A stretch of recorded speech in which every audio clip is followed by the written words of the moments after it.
ઘૂઘરા, એ પણ લીલી તુવેરના.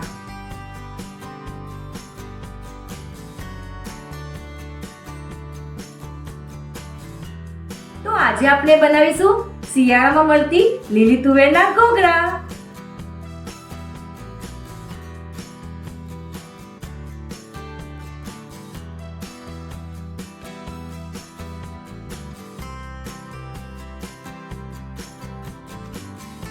જય શ્રી કૃષ્ણ ફ્રેન્ડ્સ, હું બોસ્કી જરીવાલા સુરતથી. સ્વાગત છે તમારું માય સિક્રેટ બોસ્કીના કિચનમાં.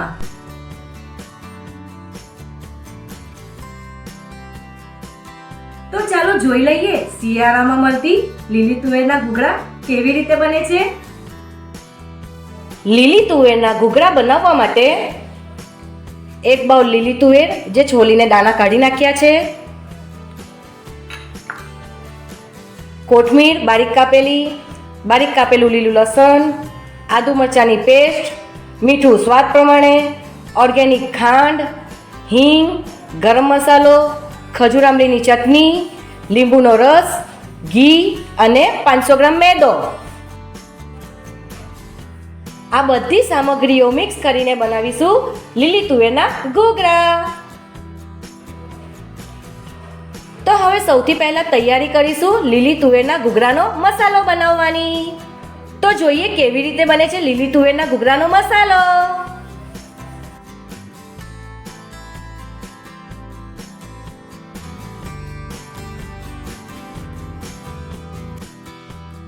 તો હવે લીલી તુવેરના દાણાને મિક્સરના જારમાં વાટી નાખશું.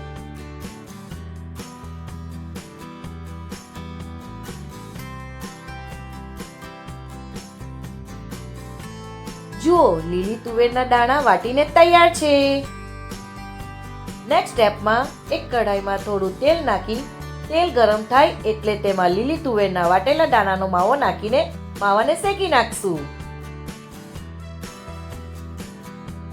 જો તમે મારી ચેનલ પર નવા હો અને મારી ચેનલને હજી સુધી સબસ્ક્રાઇબ ના કરી હોય તો મારી ચેનલને ઝડપથી સબસ્ક્રાઇબ કરી લો.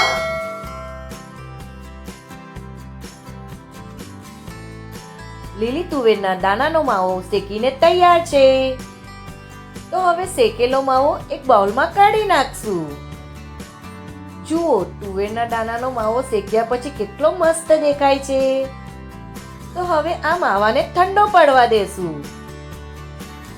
લીલી તુવેરના ઘૂઘરાનો માવો ઠંડો પડી રહ્યો છે તો બીજી બાજુ લીલી તુવેરના ઘૂઘરા માટેનો લોટ બાંધી દેશું.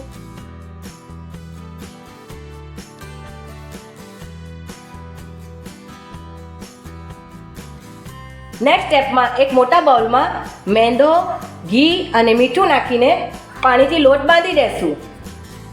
મીઠું સ્વાદ પ્રમાણે, થોડું જોઈતા પ્રમાણમાં લેશું. પહેલા લોટમાં ઘી મિક્સ કરીને જોઈ લેશું કે આપણું બંધારણ કેવું છે. હજી થોડું ઘી નાખીશું. તો હવે પાણી નાખીને લોટ બાંધી દેશું.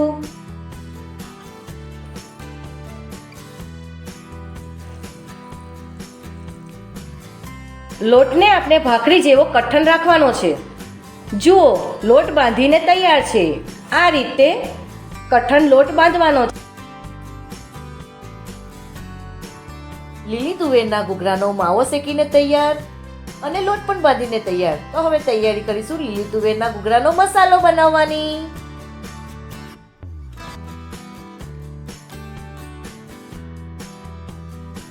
નેક્સ્ટ સ્ટેપમાં એક મોટા બાઉલમાં વાટેલી તુવેરનો શેકેલો માવો કાઢી નાખશું. હવે આપણી બધી પ્રોસેસ હું હાથથી કરીશ. જુઓ, બંને માવો મિક્સ થઈ ગયો છે. તો હવે આનો નેક્સ્ટ ઇન્ગ્રેડિયન્ટ છે કોથમીર, લીલું લસણ. ત્યાર પછીનો નેક્સ્ટ સ્ટેપ છે આદુ મરચાંની પેસ્ટ, જે તમે તમારા ટેસ્ટ પ્રમાણે લઈ શકો છો. પછી મીઠું, ખાંડ, પછી નાખીશું હિંગ, ગરમ મસાલા પાવડર, એક ચમચી લીંબુનો રસ. તો હું આ બધો મસાલો મિક્સ કરી દઈશ. તો આને 1 મિનિટ માટે રેસ્ટ આપીએ. મસાલો બધો મિક્સ થઈ ગયો હતો તો હવે હું એના નાના ગોળા વાળીશ. લીલું કોથમીર, લસણ અને લીલી તુવેરના દાણાથી ભરપૂર લીલી તુવેરના ઘૂઘરા આપણે આ રીતે થોડાક લાંબા કરીશું બધા ગોળા વાળીને તૈયાર છે. તો હવે તૈયારી કરીશું નેક્સ્ટ સ્ટેપની. તો અહીંયા ગોળા પણ રેડી થઈ ગયા છે વાળીને, લોટ પણ બાંધીને તૈયાર છે. તો હવે તૈયારી કરીશું ઘૂઘરાને ભરવાની.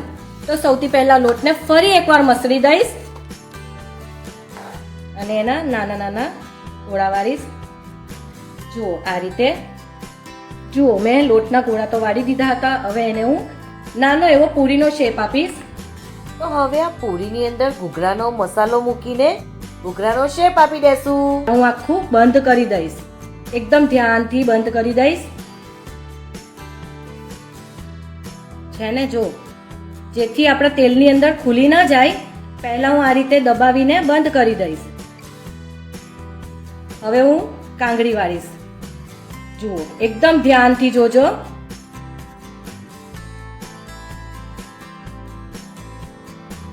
અને બંને બાજુ આ રીતે કરી દઈશ. જુઓ છે ને એકદમ ફાઇન. હું નાની નાની આ પૂરી વણીશ. આ પૂરી વણી લીધી, એની અંદર હું આ માવો નાખીશ અને બધી બાજુથી આમ ભરી દઈશ. દબાવી દે, આ રીતે હું દબાવી દઈશ જેથી કંઈ પણ બહાર ના નીકળે. જુઓ એકદમ ધ્યાનથી એટલું ફાઇન દબાવીને ભરી રહી છું. તો હવે હું કાંગળી વાળીશ. એકદમ ફાસ્ટ. જુઓ તમે કેટલી મસ્ત લાગે છે ને.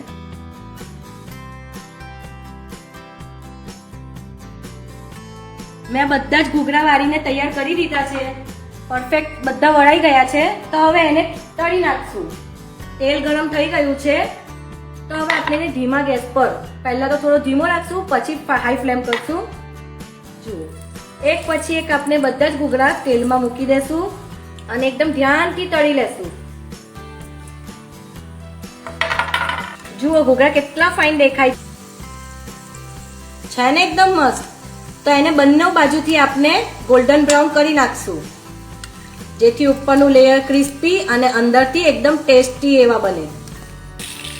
તો તમે જોઈ શકો છો. જુઓ કેટલા ફાઇન ખડખડ અવાજ પણ આવે છે અને એકદમ ક્રિસ્પી ક્રિસ્પી થયા છે. દેખાય છે ને. તો અહીંયા આપણા ઘૂઘરા તળાઈને રેડી થઈ ગયા છે. તો હું હવે એને એક જાલીમાં કાઢી દઈશ. તો તમને મારી આ રેસીપી કેવી લાગી?